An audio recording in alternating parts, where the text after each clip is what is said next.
President Pitzer.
Time span of but a half a century. Stated in these terms, we know very little about the first 40 years, except at the end of them, advanced man had learned to use the skins of animals to cover them. Then about 10 years ago, under this standard, man emerged from his caves to construct other kinds of shelter. Only 5 years ago, man learned to write and use a cart with wheels. Christianity began less than 2 years ago. The printing press came this year. And then less than 2 months ago, during this whole 50-year span of human history, the steam engine provided a new source of power. Newton explored the meaning of gravity. Last month, electric lights and telephones and automobiles and airplanes became available. Only last week did we develop penicillin and television and nuclear power.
This country was conquered by those who move forward, and so will space. William Bradford, speaking in 1630 of the founding of the Plymouth Bay Colony, said that all great and honorable actions are accompanied with great difficulties, and both must be enterprised and overcome with answerable courage. If this capsule history of our progress teaches us anything, it is that man in his quest for knowledge and progress is determined and cannot be deterred. The exploration of space will go ahead.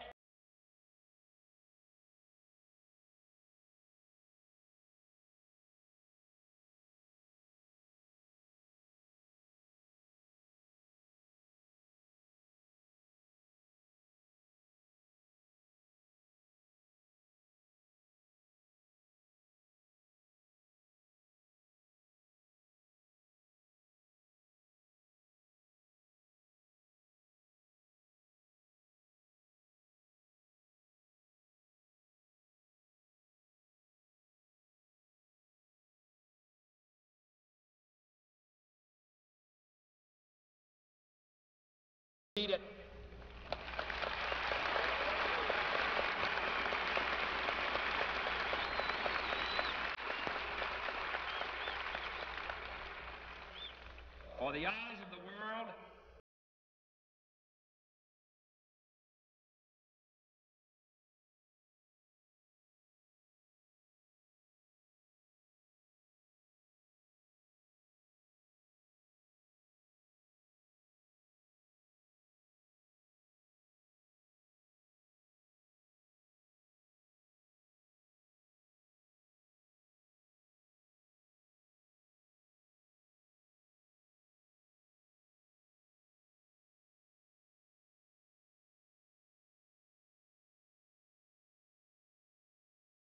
and therefore we intend to be first.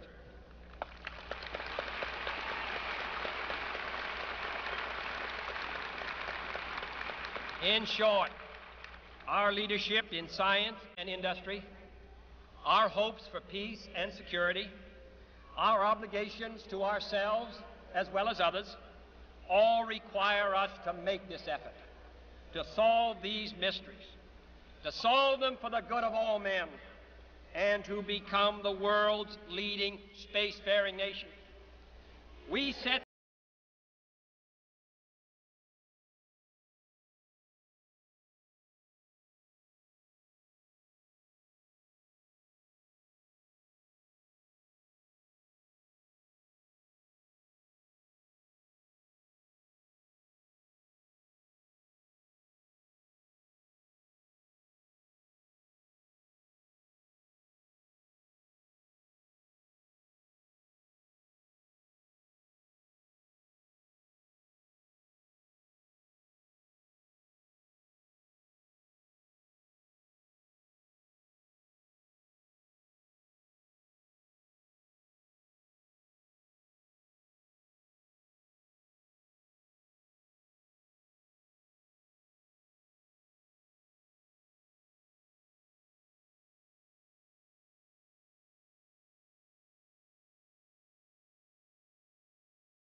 for peaceful cooperation may never come again. But why, some say, the moon? Why choose this as our goal? And they may well ask, why climb the highest mountain? Why, 35 years ago, fly the Atlantic? Why does Rice play Texas? We choose to go to the moon. We choose to go to the moon.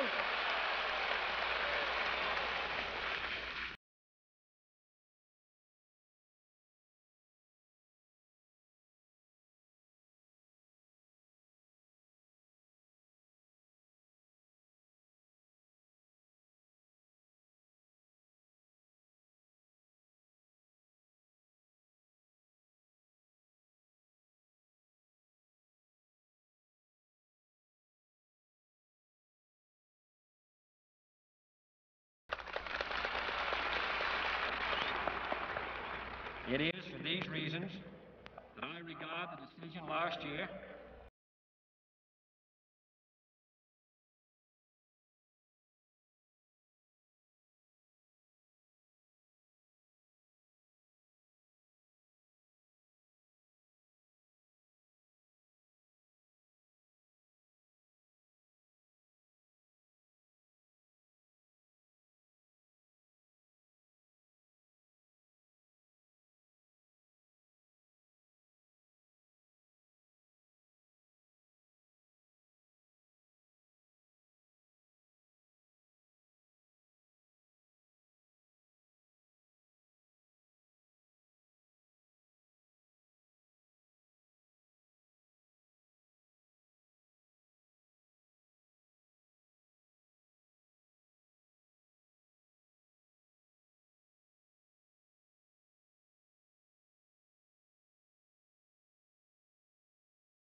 length of this field within these last 19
The growth of our science and education will be enriched by new knowledge of our universe and environment, by new techniques of learning and mapping and observation, by new tools and computers for industry, medicine, and the home as well as the school.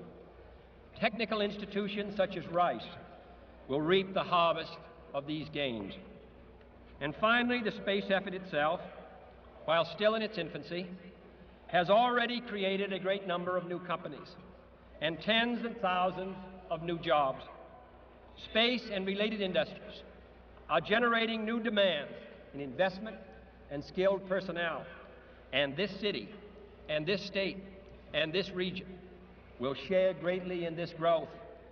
What was once the furthest outpost on the old frontier of the West will be the furthest outpost on the new frontier of science and space. Houston,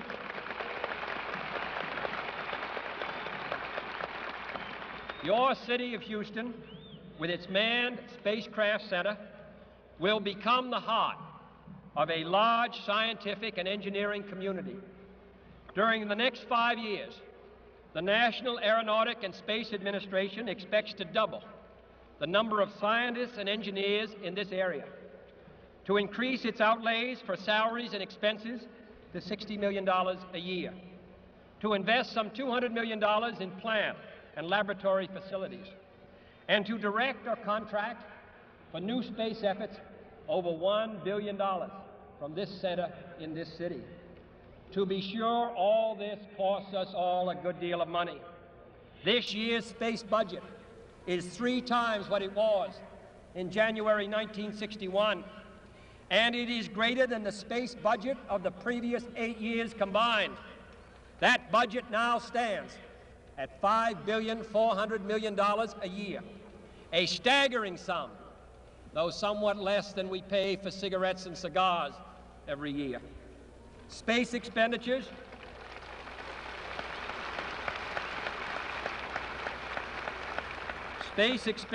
will soon rise some more, from 40 cents per person per week to more than 50 cents a week for every man, woman, and child in the United States. For we have given this program a high national priority, even though I realize that this is, in some measure, an act of faith and vision, for we do not now know what benefits await us.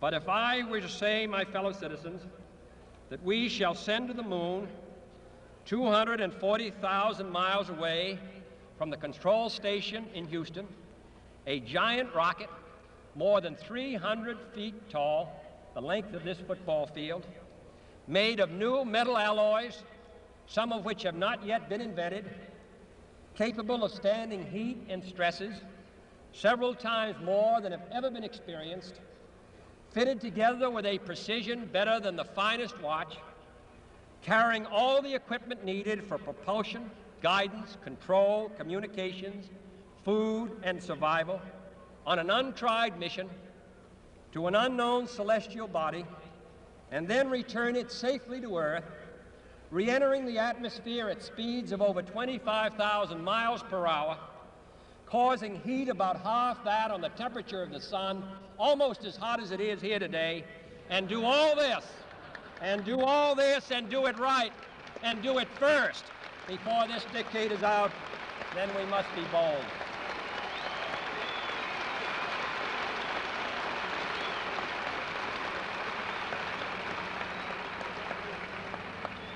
I'm the one who's doing all the work, so we just want you to stay cool for a minute. However, I think we're going to do it. And I think that we must pay what needs to be paid. I don't think we ought to waste any money, but I think we ought to do the job. And this will be done in the decade of the 60s.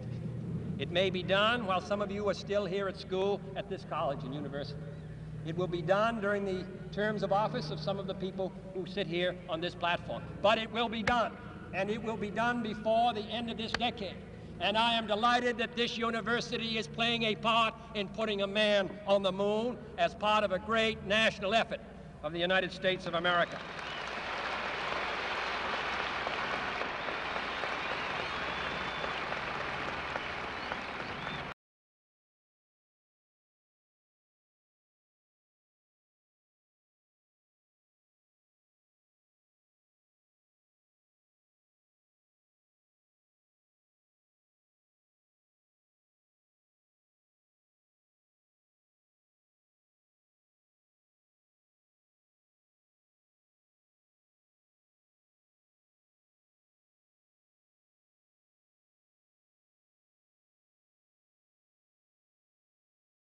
Thank you.